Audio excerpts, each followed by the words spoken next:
Hello everyone, I'm Amber Miller and I'm doing a presentation today on Nearpod in the elementary classroom. Moving right along to objectives, I want to explain to you today what Nearpod is, all of its features that I'm familiar with and how to use it, why it's beneficial to you in the classroom. So Nearpod is basically a website and an app, and it helps you to create interactive and engaging presentations. Now you can do this one of two ways. A teacher can upload an existing PowerPoint to the site, Nearpod site, and then you can actually add content and features that make your presentation interactive. So, if you've ever used,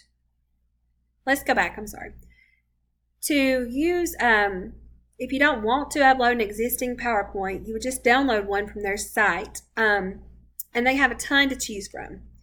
These are anywhere from free of charge on up to $5.99 for individual presentations.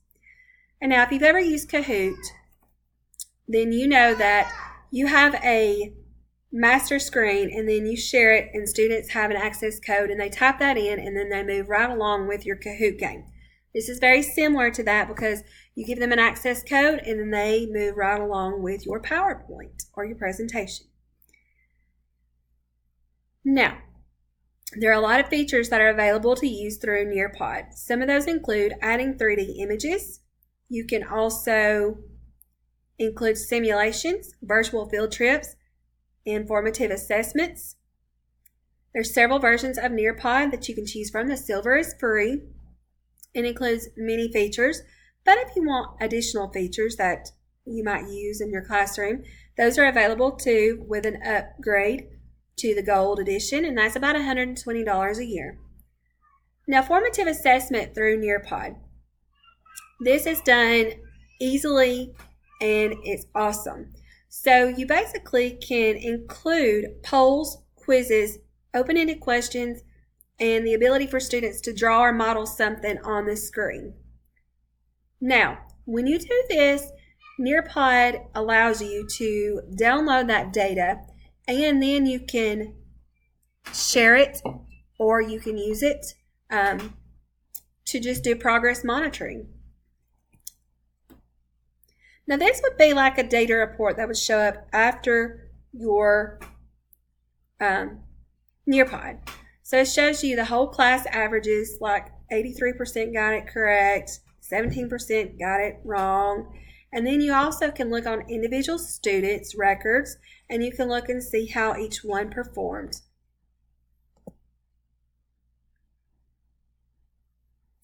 Now, here's an example of the open-ended question. Now, the draw would appear very similar. But if you look down, you will see the question is, what do you see? What do you think this object was for? And then you'll look right here. And Juliana didn't even give an answer. But Sakai said, I think it was a statue for memorials. And then you look over here and you see 50% got no answer, 50% did free text.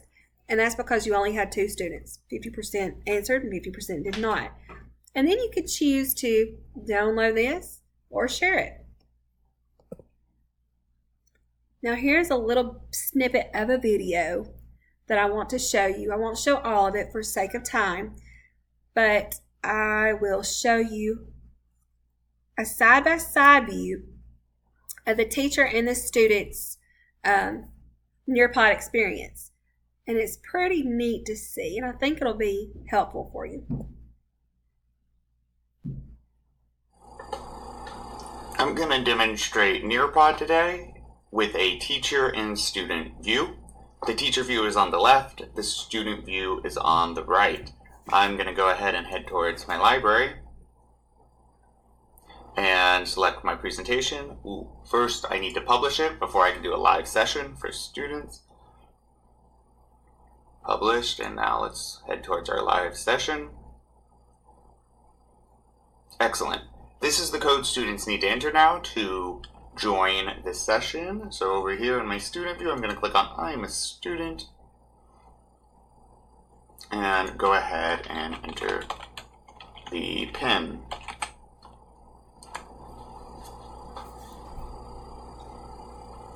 Students get to enter a name for themselves. Sam, I guess.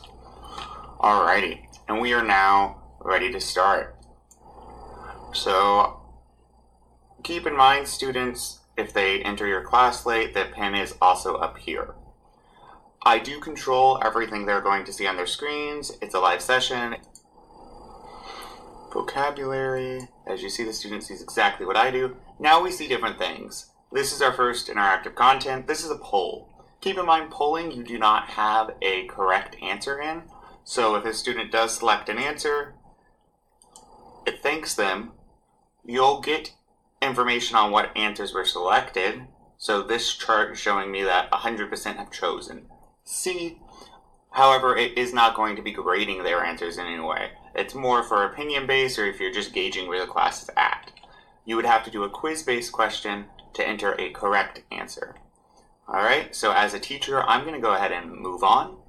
And the students, of course, move on as well. Alright, here's some more content, more information. And now we're on Draw Something. This is my favorite element of the application. I made this in Microsoft Word, I believe. It's just a simple matching section where I ask students to draw a line from the person to the description that matches them. Alright, we'll pretend like that's done. And send it off. The teacher... I'm going to stop him right there. Now, he's going to tell you that the teacher actually gets, for each individual student report, just like it showed that each individual student on the example I showed you, you'll get a little thumbnail version of each individual student's drawing. So then you can click out beside each one and share those with the class to open up discussion or to help you solidify learning, clarify things. I am sharing with you my research right here. It is, the first one was using Nearpod in the elementary guided reading groups. And that was talking about ELA. Alexa, stop. Sorry. Okay. So we'll talk about that a little bit more in just a moment. The next one was titled Nearpod. And these were articles that I found on EBSCO. And it was really just how to use Nearpod and its features. Moving right along. Using Nearpod in math. Nearpod, I think, would be excellent for math because you can include all kinds of formative assessments and it's interactive and it's fun. So, like, I love the written response or the draw it. And they can model fractions, like by drawing it out. You could say, show me 1/3. And they could show you 1/3, and then you could just share each of the students' examples of that. You could do that with anything that you can model in mathematics. You could also integrate a virtual field trip of a occupation that relies primarily upon mathematics that you're studying. That'd be very fun. Now, for ELA, now this is where the guided reading groups from our scholarly paper came from. And this is about a teacher that used the Nearpod to do differentiation of her different levels of her reading groups. So you can do a lot of things by doing that, by including adding audio to your presentation. For science, virtual field trips, 3D models, and simulations. Science is my favorite subject, so I loved it. But each one of these categories, virtual field trips, 3D models, and simulations, have little drop-down boxes that you can just click down, and they give you, you don't have to go searching all over the web to add, to embed them on your presentation. They're just right there readily available for you to click on and choose from what you want to share. Moving right along to social studies.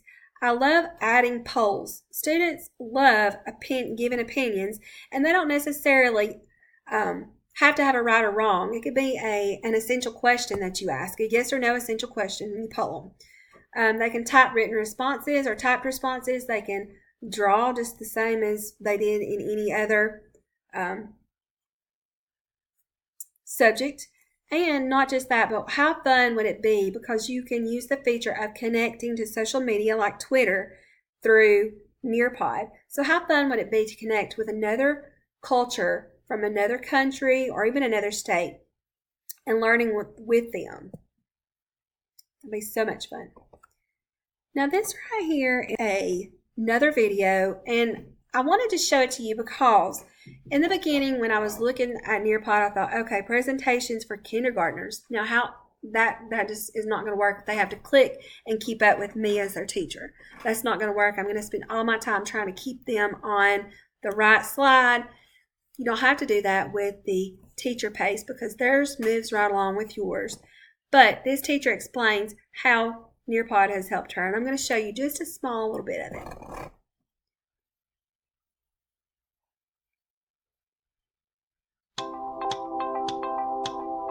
When the iPads first came into the classroom, I was scared. I thought, I don't know how to use these. I don't know what I'm going to do. But with support, a lot.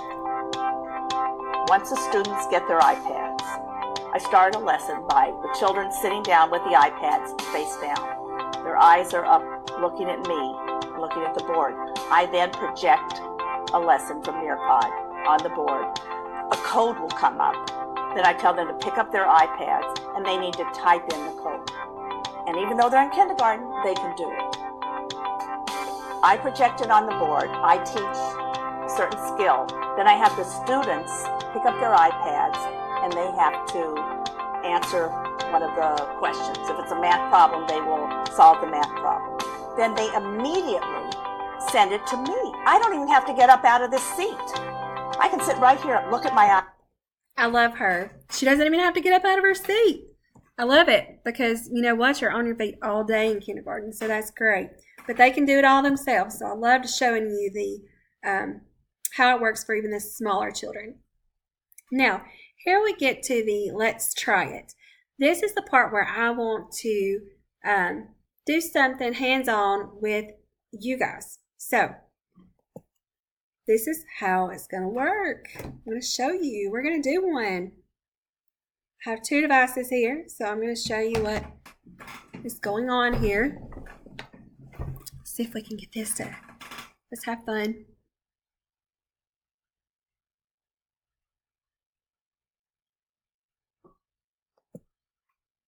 Let's get this. Let's click here. And we're just gonna try like a little part of a free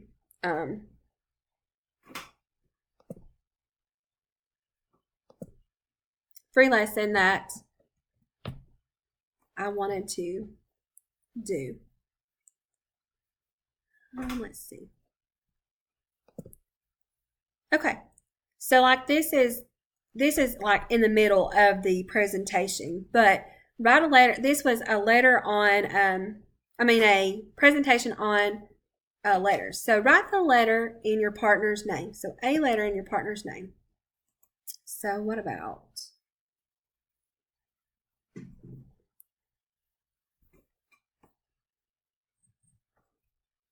No, I'm going to submit. So say you are submitting. No. Now right here you see Amber clicked in and she put B. I think B. Okay. So then you move right along. Fill in the blanks, and it moves right along to show you. Fill in the blanks, and it wants you to put the answers. So now we're getting close to our time limits, and that's okay because we tried one, we know how to do it, and now we can move right along to the resources. The resource that I used in this presentation, and even a few extras that I just used I thought were great resources, are right here readily available for you. So you're able to look at these videos, and you're able to go to Nearpod and search and look and find things that you would enjoy. Thank you so much, and go out and enjoy Nearpod.